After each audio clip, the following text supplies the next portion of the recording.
themselves out of the earth and flying out in front of the stand. Dust was blowing. It was like a mysterious, strange wind sound.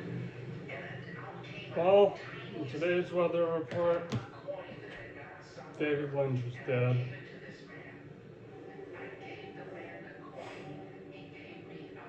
I wasn't planning on making this video. I hope I don't come off as too dejected, as if there's any life, any legacy, any pantheon of work that is worth congratulating, it's Lynch's. I mean, he was such a strange yet charming, haunting yet had this boy-like innocence to him.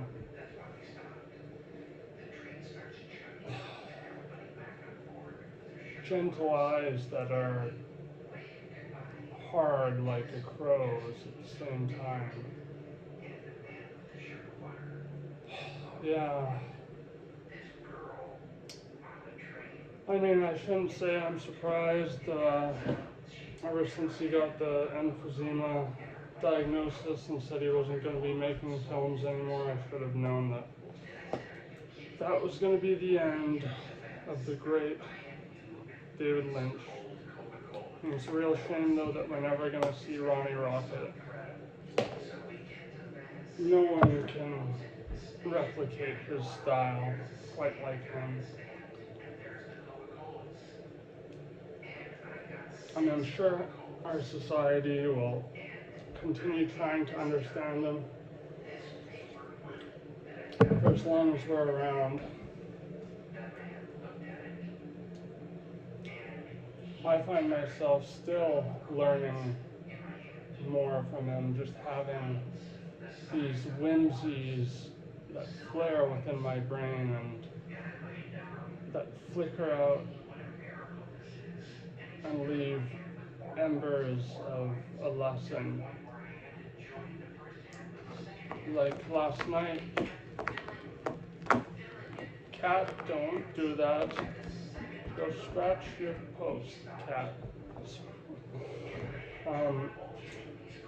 But yeah, I was just thinking last night about how he said that when he first started creating art, he didn't know anything about what artists did except that they painted and that they smoked cigarettes. And I think even though he may seem like this postmodern Prometheus, if you will, this strange sprite that's somewhere between a ghoul and a leprechaun, someone that manages to capture such stark images of despair and corruption, the way our secrets erode us. Despite all that, he always conducted himself with such a jovial attitude.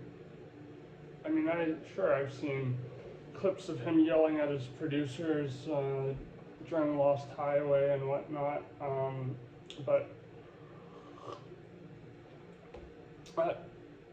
as a man who's passionate about his art, his oeuvre, and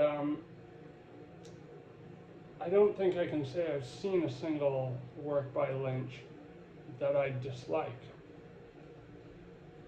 There's some of his works that I like more than others,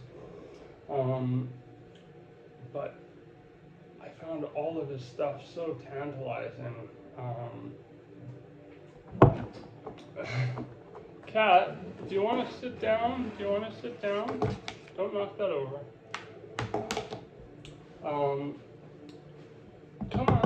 Come on, you. Yes, you're like a little person. You're sitting at the chair. You probably can't see that, but yeah. when he said, you know, all I knew about being an artist was you paint and you smoke cigarettes, which is, you know, lines up with what his era was doing at the time, the 50s and 60s. And for those of you who don't know, he did start off as a painter, not a film director, and then he won a scholarship to make film in a fairly prestigious institute in the Hollywood Hills. But when I thought about that, it made me realize that he was just following his programming like the rest of us. And I think there's a lot of debate around what Lynchian means. I have my ideas. I think David Foster Wallace nailed it for the most part with his tremendous essay, which is far too long for me to read here, called David Lynch Keeps His Head. David Foster Wallace, like myself, was palpably impacted by particularly Blue Velvet, but also other works by Lynch, such as Eraserhead.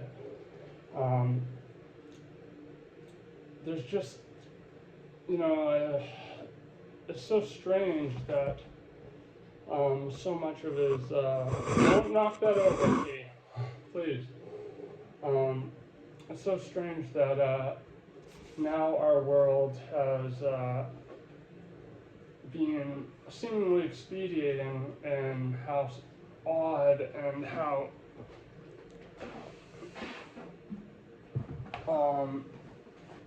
almost forceful everything seems to be, you know, which is why people say stuff like, oh, we live in the weirdest simulation, or we live in the worst simulation. You know, there's so much, particularly fiction out there, but also real life occurrences that are just so strange. I can't help but think of Lynch whenever I encounter such things. For, I guess, the uninitiated, the way I would describe Lynchianism, which, as a definition, I think is an adjunct to the term, you know, Kafkaesque, you know, in reference to Frank Kafka, who, admittedly, I'm not overly partial to. I mean, I can't deny his influence, but I'm not a huge fan. The way I would describe Kafkaesque, and, you know, like anything, object permanence applies, so people will just assume the definition without actually looking into it at all, which you know, kind of plays into the subject matter, the motifs of you know, these highly surreal, highly cerebral artists. But Kafkaesque, as far as I can tell, the consensus is that, like his novel The Idiot, or sorry, not The Idiot, that's, is that Dostoevsky? I don't know why I said The Idiot. The Trial. The Trial is essentially, this guy gets dragged into this court in an attic by these strange men, and they're putting him on trial for something that he can't quite understand. And it's very morbid, and he ends up essentially getting executed for no discernible reason.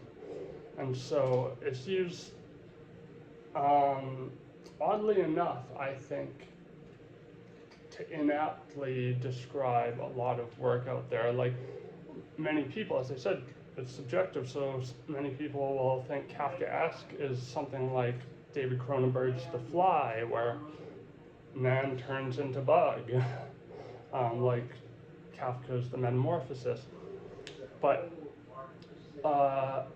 Lynchianism is, or I don't know if that's the word, Lynchian, anyways, is, I think, in reference to essentially a normal scene that has somehow been intruded upon by something so abnormal, and it manages that abnormal thing manages to coexist alongside this very normal, seemingly generic, if you will, backdrop, and the two intermingle as if it's just organic. To give you a couple examples, for one, a lot of people refer to Silent Hill, which is largely inspired by Jacob's Ladder, I think, more than anything else. They reference works of David Lynch as inspirations for the Konami games.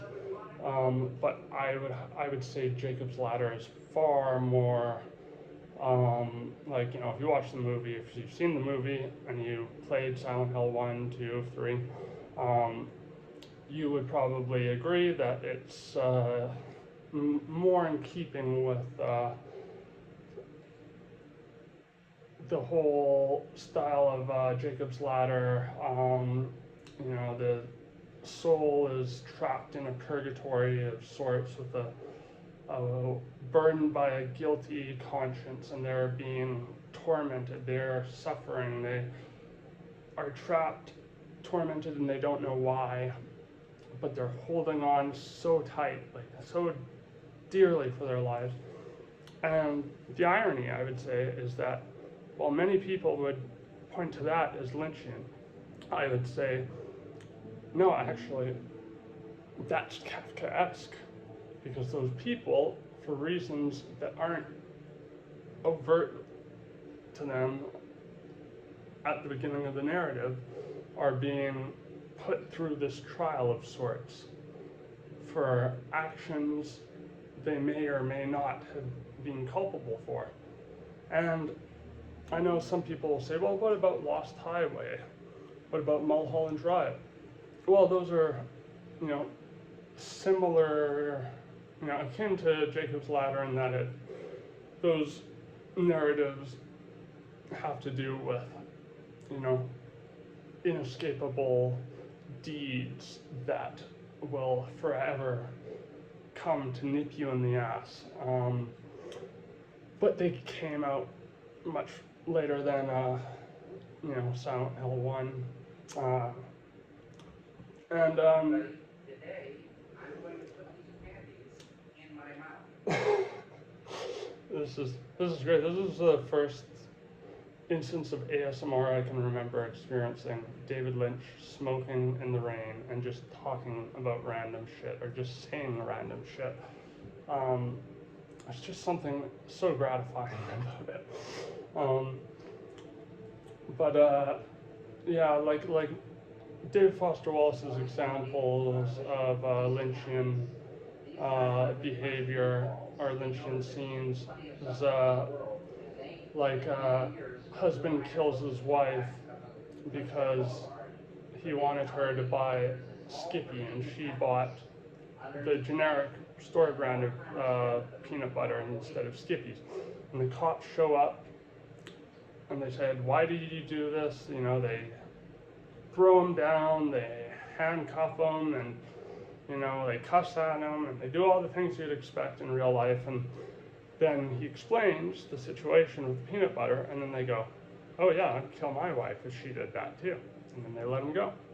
That's one of David Foster Wallace's examples. Another is a banquet of Republicans who are all amputees sitting around eating chicken with prosthetic limbs and chicken rotisseries around them, and just having very banal conversations.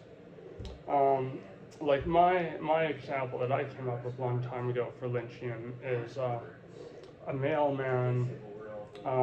He's an old fellow who's got a pot belly, and the kids in the neighborhood of this gated community love him, and he spends hours every day going up and down the same idyllic streets, And one day, his wife is hit by a milk truck, and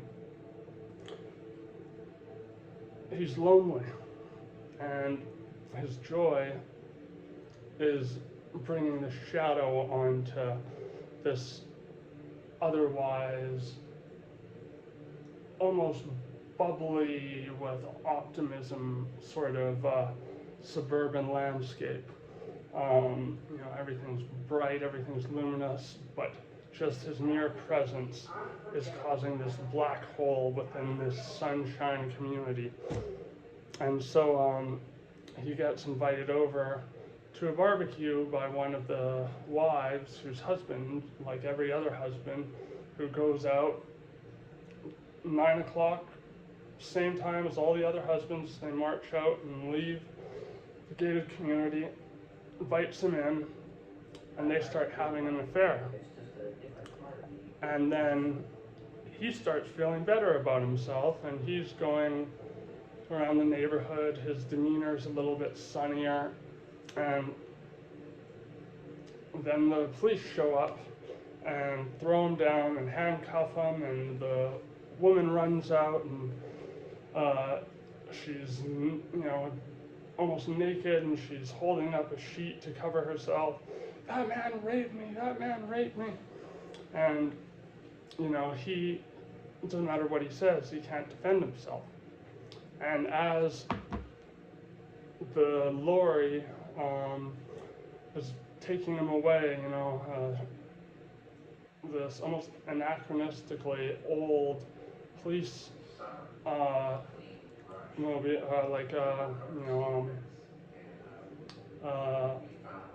what do you call them?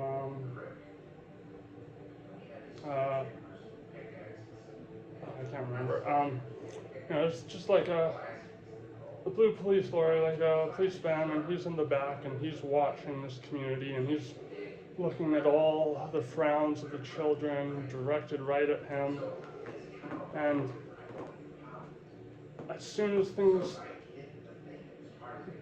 go out of view, the camera pans back in on that sunny community as dawn starts to come, and all the women, they take off their aprons, and they've got bondage gear on underneath. That's my kind of long-winded notion of, or example of Lynchianism. And what's the point of Lynchianism? I think it's to remind us that we're all people, obviously, who have dreams, who strive, who make mistakes, but we don't thrive when we have secrets. We don't thrive when we allow, our neighborhood to win the safest neighborhood in our country award, for the 100th time in a row, while all the young people are out, sticking needles in their arm, and the parents are selling them drugs and stuff like that. Like one of the movies that wasn't done by Lynch that reminded me of his work probably the most, and this is, like I almost feel myself like quivering a bit saying this, because I hate to equate any other director's work to him so much, but River's Edge is very close, especially Dennis Hopper's character with the blow-up doll and the gun and everything. Kitty cat,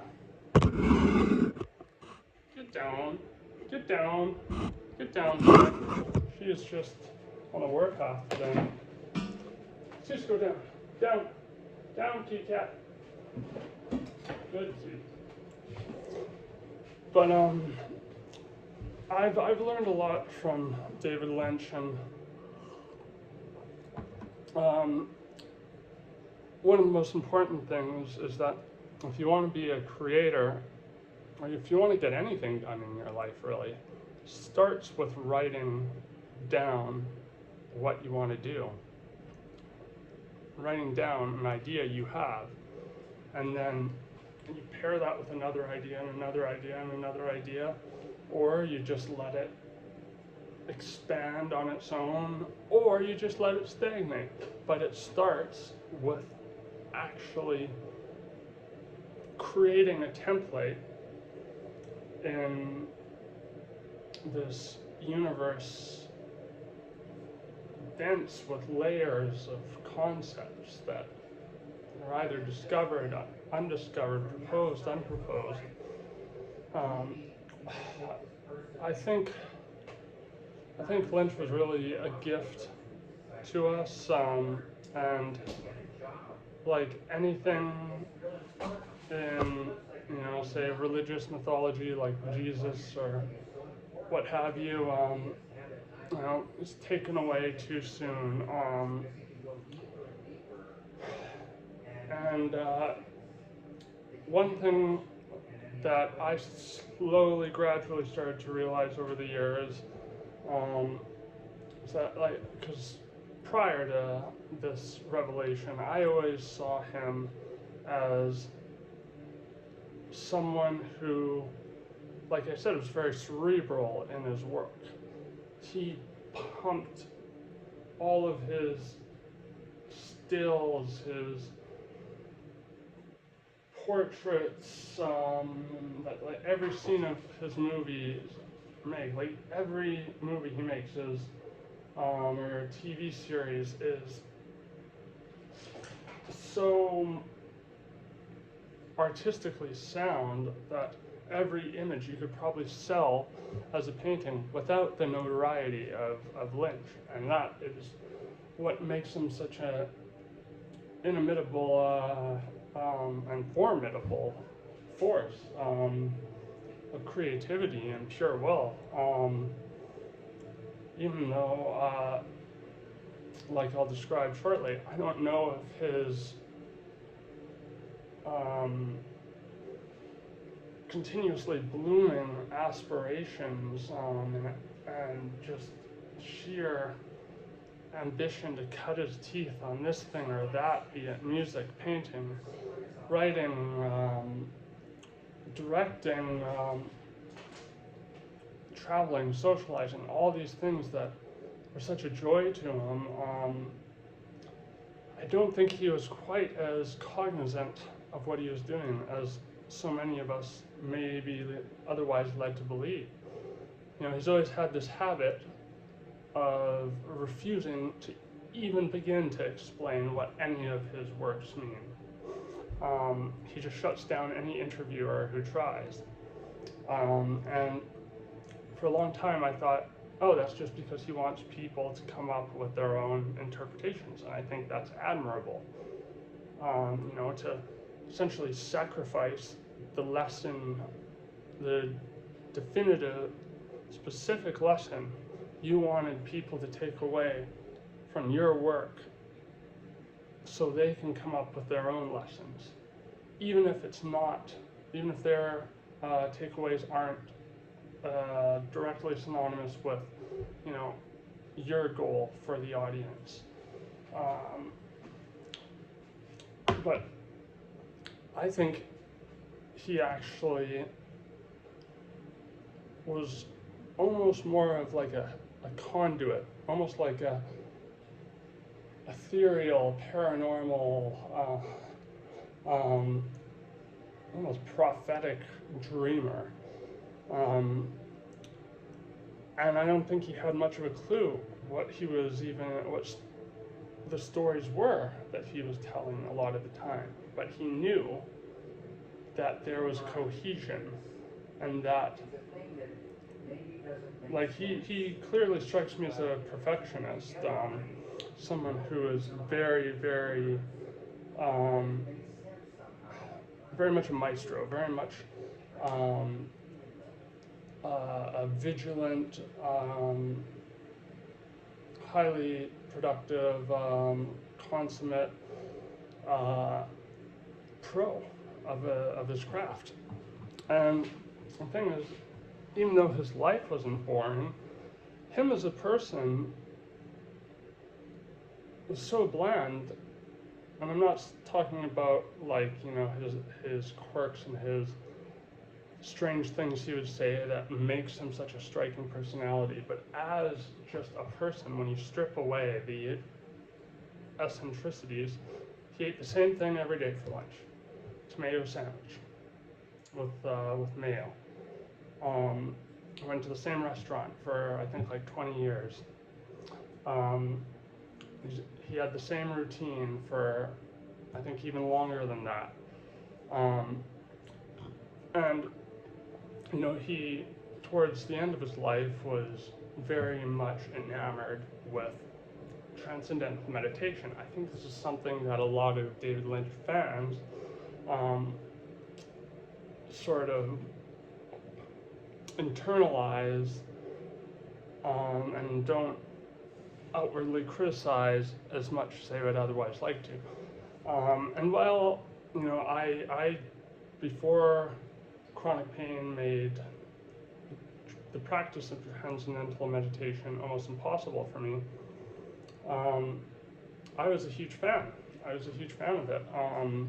It led to some of the happiest years of my life, and it, you know, provided the fundamental quiet the mind needs if it wants to thrive in the marketplace of ideas. And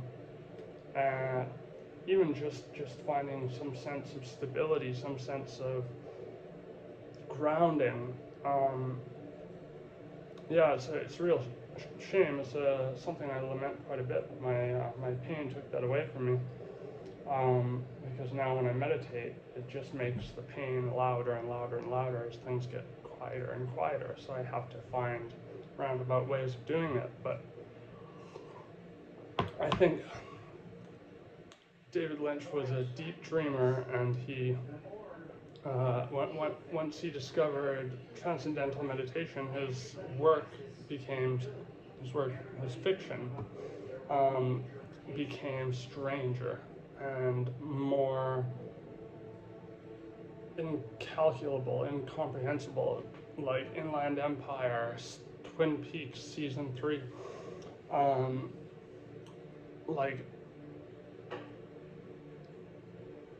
stuff that is so uncanny and so unpredictable and chaotic,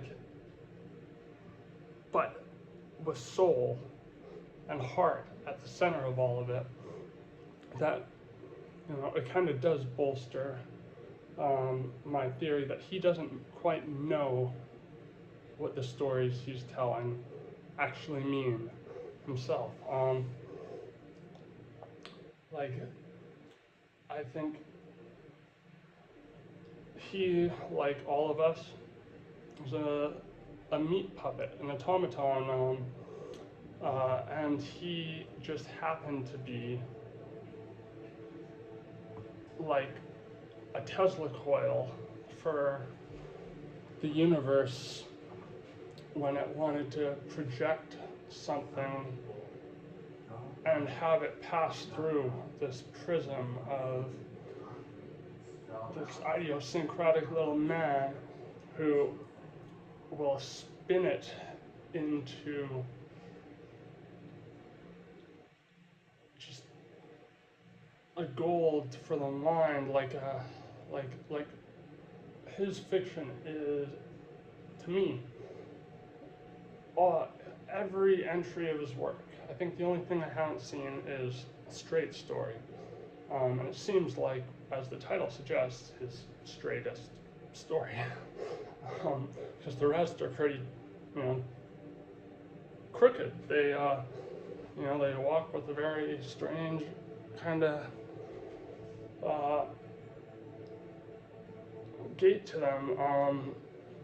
You know, Blue Velvet, Lost Highway, Eraserhead, all this, all these movies on Twin Peaks, season 1, season 3, they have threads in common, but overall are these fabrics that are like lucid dreams. And the only time I've ever tapped into a Lynchian state was doing ketamine a couple times while listening to early Tangerine Dream and seeing just these images that were so strange, yet they all blended together perfectly and could all be analyzed endlessly for hours and hours.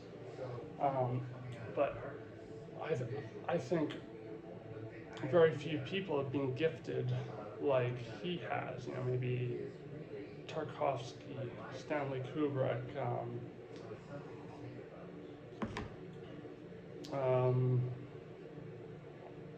I was gonna say Alejandro Jodorowsky, but I don't know. That guy kind of leaves a bad taste in my mouth, even though I find his filmography very impressive.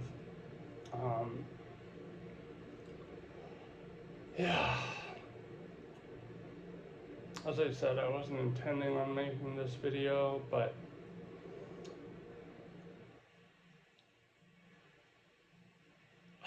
when I got the news that he had passed away, it really shook me, because it punctuated a notion that's been on my mind for a long time. And that notion is that, well, two notions actually. One, that I don't think any of my icons who I've learned to have this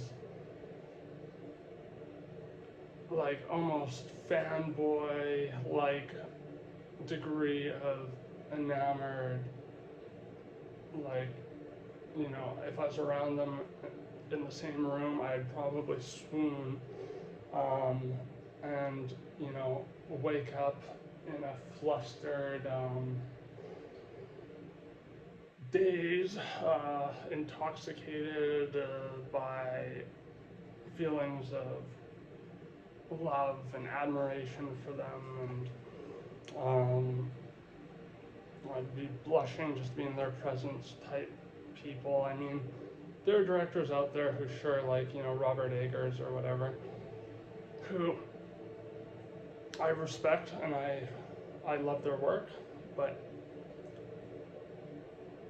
the people like Lynch, from what I can tell, they're all gone. And well, Lynch has given us more than enough to analyze again and again and again and again, come up with new conclusions each time. And I think that's what makes his work so unique, is that, and I've done this, I've written essays on Inland Empire. I remember I wrote the first one. The second time I saw, not Inland Empire, Mulholland Drive.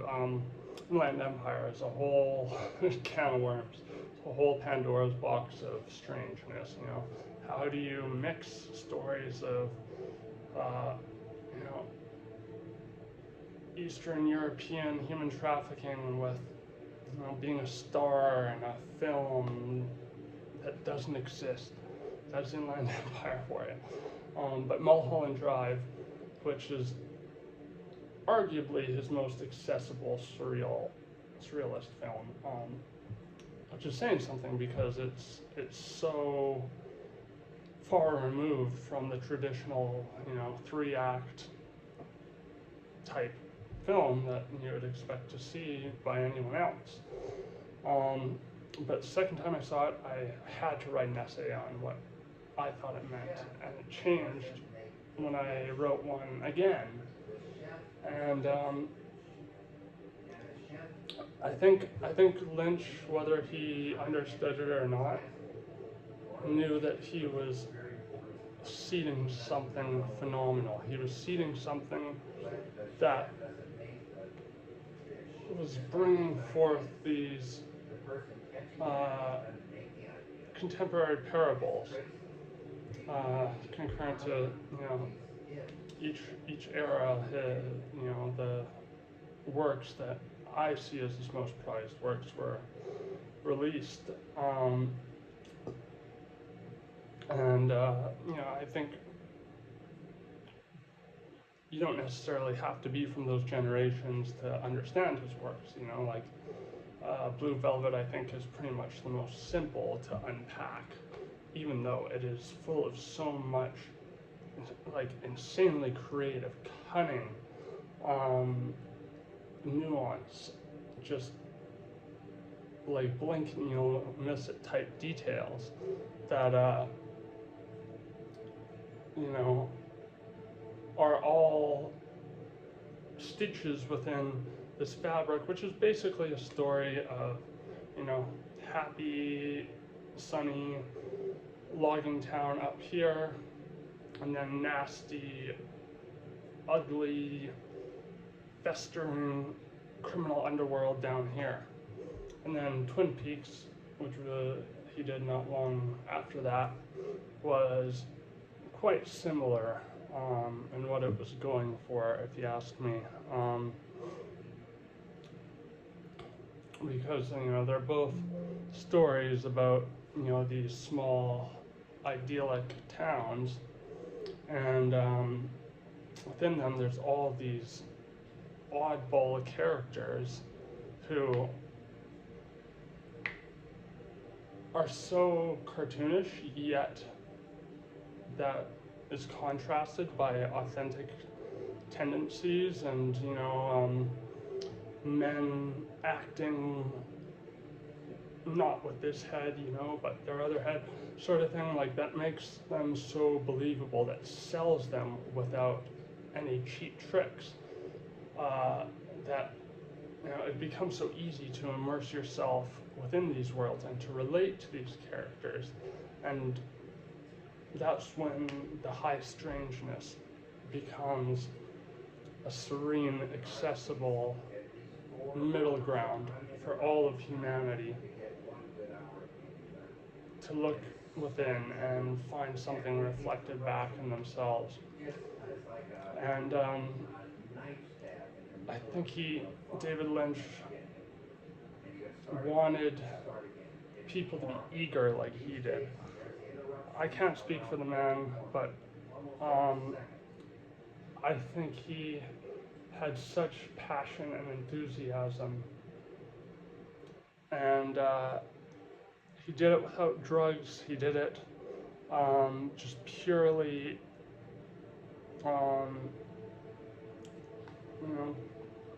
picking himself up by the bootstraps and plunging forward into, whatever tornado of razor blades lay next for him, buzzing hornets that were, critics constantly looking to take their pound of flesh out of his works of true passion and vision. And I really can't think of a bad word to say about the guy. It seems like he genuinely illuminated everyone around him. And even though I'm not a huge fan of endorsing, parasocial relationships, it's hard for me not to feel like I didn't know him in a way. Because he worked his way into my heart so quickly and so easily, and opened it up towards other phenomenal directors, phenomenally strange people like Werner Herzog. And for every period of my life where things would sometimes go all right, but otherwise I felt like the odd one out. I felt like I was being straw man constantly. I felt like I was not appreciated, I wasn't understood, and there was no willingness for those things to open up and begin to grow in tandem with others as I seek to understand them on a visceral level, I could always rely on doing David Lynch impersonations, or like even if people didn't know him, I had put on Not David Lynch, a fantastic YouTube channel that would parody him with an uncanny degree of accuracy, in my opinion, and people found it hilarious, regardless of who they were. Um, They say they don't even feel like getting out of bed, let alone working. If you're sad or if you're filled with bitter anger, that occupies the mind. Maybe you do angry paintings, so what? You can do angry paintings, but be happy into doing it. yeah, I mean, one thing that maybe in closing I'll admit is that, like with every great artist who I've come to admire, I secretly do envy a little bit.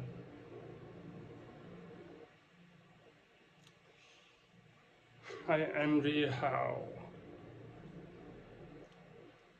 just like waves undulating, crashing back and forth, leaving watermarks on cement on shores around the world,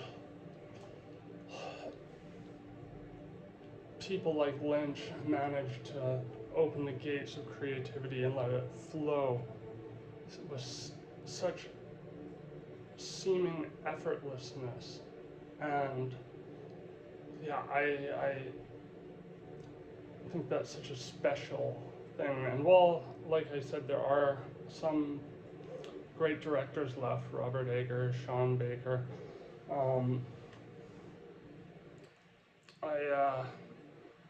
I feel like my true icons are dead and gone, and feels like I've not only, and this is coming from someone who's lost a lot of close friends in life and family members and such.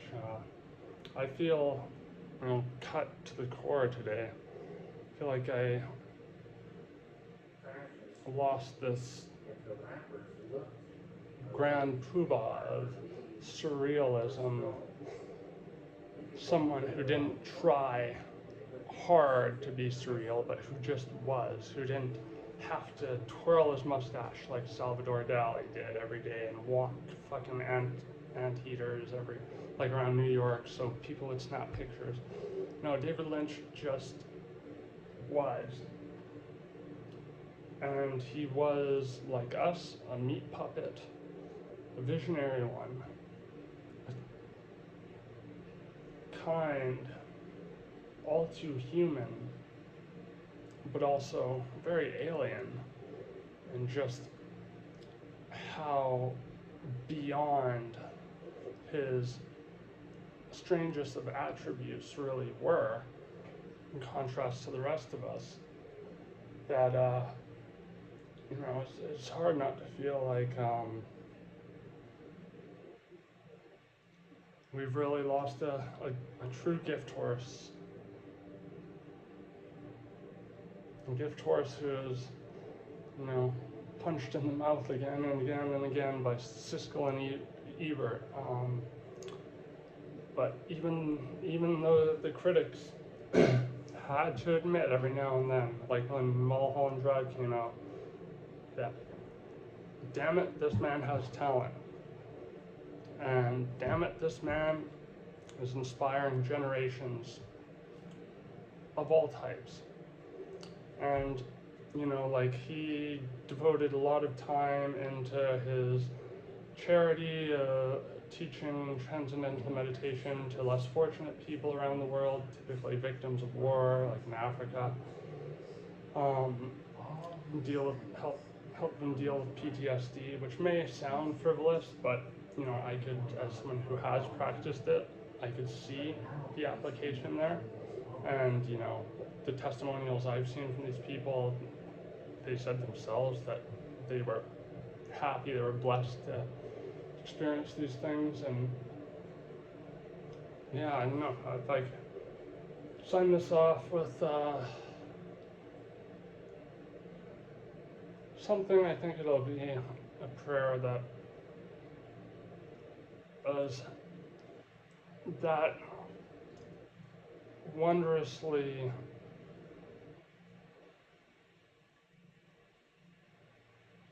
bizarre, vague, exotic, wonderful, dread-inspiring, odd strain of a flower called lynch. As it withers and sheds itself upon our species, that we'll be able to make those seeds that left within us rapidly rise to fruition, but through art, through lens of creativity, as opposed to allowing our lives to all exponentially rush towards bleak instances of high strangeness, depraved, awful behavior that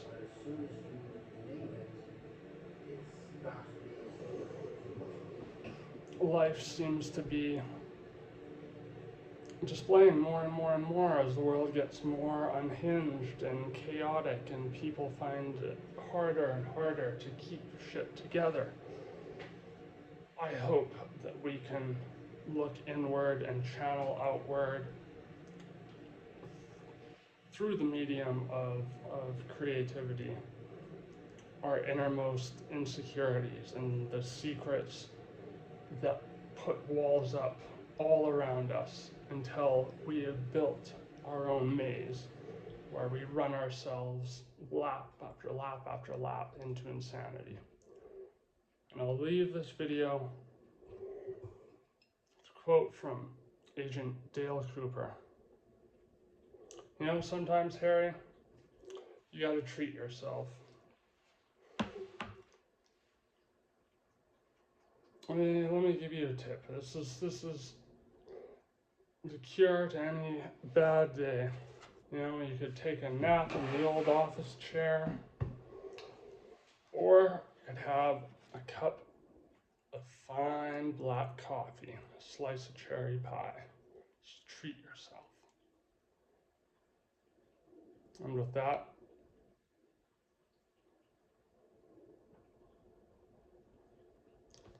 I bring my eulogy for Mr. Lynch to a close.